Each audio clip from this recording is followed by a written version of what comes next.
I'm not teaching good side of life. So I had to figure out a way when I came on in 2016 of teaching you what life really is for the majority of us is hell. And so while people love to show you the cars and the house and the vacations and shit, all that's good, all that's happy. I'm gonna show you the side that I know most of you are going through. And people hide very well. I don't wanna hide anymore. I hid it for 24 fucking years. I believe everybody should live their life. So everything that someone says in life, take it with a grain of salt.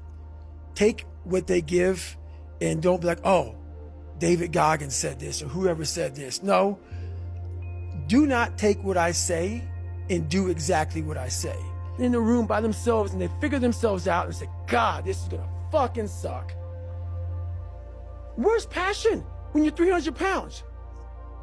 Where's the motivation when you can't read and write? Where is it? So how did this happen? I just fucking did. I just did. I said, maybe at the end of this journey, there'll be something there for me. If not, I can read. If not, I'm 185 fucking pounds. At the end of the day, I asked myself one question: can I take one more step? And usually the answer is yes. So if you can answer that question and not take another step, that is real failure. That is real quitting. So a lot of people can take one more step, but they choose not to. I don't know if you can take 2 steps. You got to answer that question after you take the first step. But I can always take one more step. So if I choose not to, that's on me. And I got to live with that. There's no magic potion. There's no, oh, let me wake up and look at some shit. No, all those words are overused. They're bullshit. It's all bullshit. Just do. You're living. How do you want to live? How do you want to die? How do you want to fucking be remembered? That's it.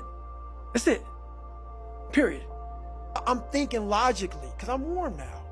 Mentally, I'm warm. I've taken that 1 second. Let's not quit yet, Goggins. Let's fucking think about your options. Where are you going to end up if you quit this shit? Where are you going to go?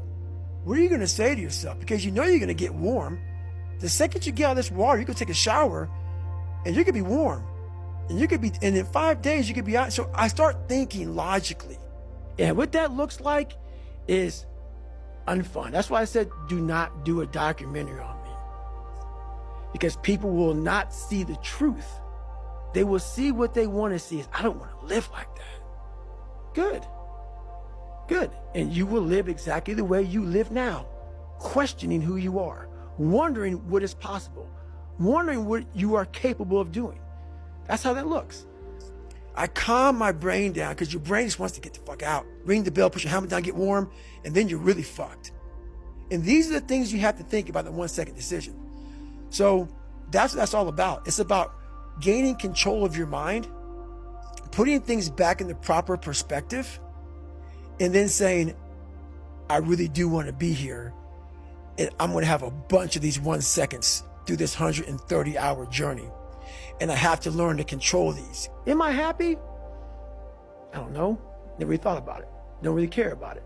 Because all I really cared about was when I looked in that fucking mirror, I saw a piece of shit. Happiness wasn't on the mirror at 16. Around 300 pounds. It wasn't like, oh, I'm looking for happiness. No, I'm look at myself in the mirror and say, all right, motherfucker, you did it again today. You a bad boy. Because that shit sucks. And when I was younger, I had this image in my mind of what does a man look like to me? And I got all these people who were badasses, characters. And in my mind, I became that. And that's what kept me going a lot, was I had this pipe dream of becoming a little bit of this and a little bit of that. So if I fail one of these 1 seconds, I will not be a SEAL. I will not be a doctor. I will not be a lawyer. I will not be whatever the fuck it is. So that's how important that 1 second decision is. It's all about your mind takes control of you. You have to say, fuck you. I run this motherfucker. And that's what that's all about. And most people fail those 1 seconds.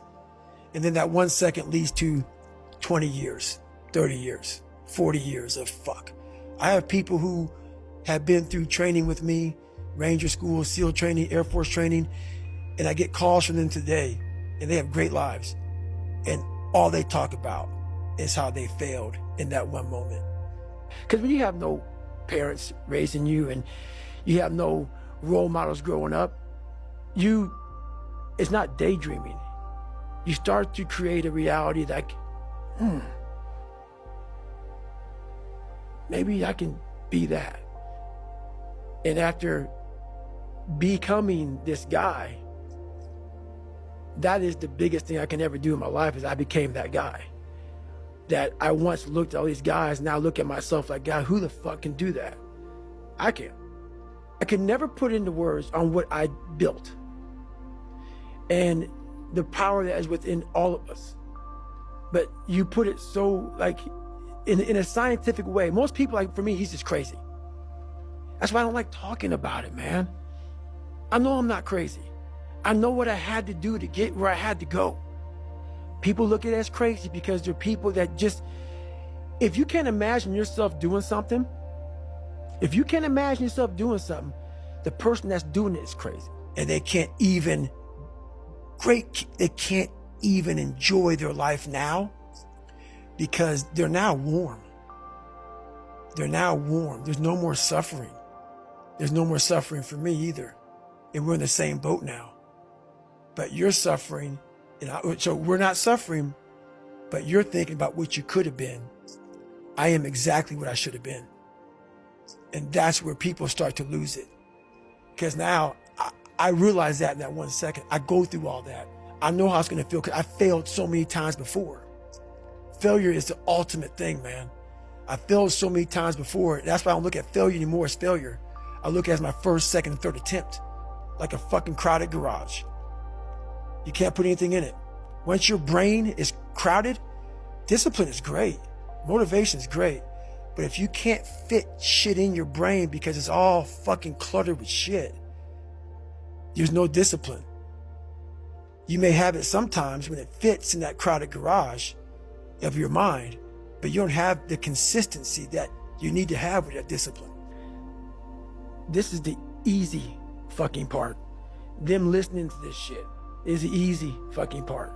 The part that why there'll always be the ones of ones is because putting that practice, putting that into actual work, no, man, no.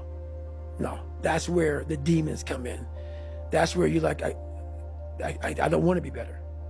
I don't want to be better. If this is what it takes to be better, I don't want to be better. So that's why there's a lot of average. People don't get that.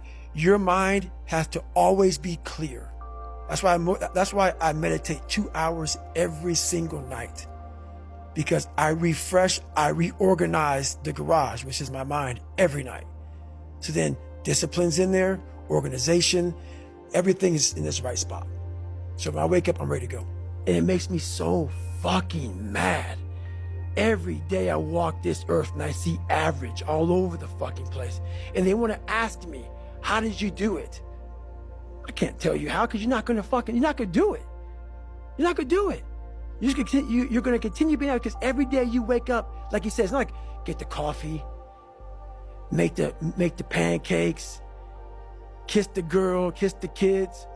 But basically is you're organizing your mind so you can put that discipline. So a lot of people talk about discipline. Okay, great. Why do you fall off the fucking wagon? Why can't I continue with this routine? Going to the gym, being better, waking up early, eating the right foods. It's because maybe it's your kids, maybe it's your wife, maybe it's your job, and it's all just stuffed in your fucking brain. You don't have it compartmentalized and organized in these nice shelves. You wake up, right to work. Immediately your mind is in action. No one wants to do that. No one. And I don't blame them. But don't be mad when you're laying there in your fucking bed and you're in the fucking hospital and you're 70, 80, 90 years old and you're thinking, man, I feel like I didn't fucking do something. Because you did. You didn't do it. You didn't do shit. You may have lived a great life, man, but you're always gonna feel empty inside. I don't feel empty. So call me what you want. There's not one empty bone in my fucking body, because I have figured out that really the magic potion, at least to my life,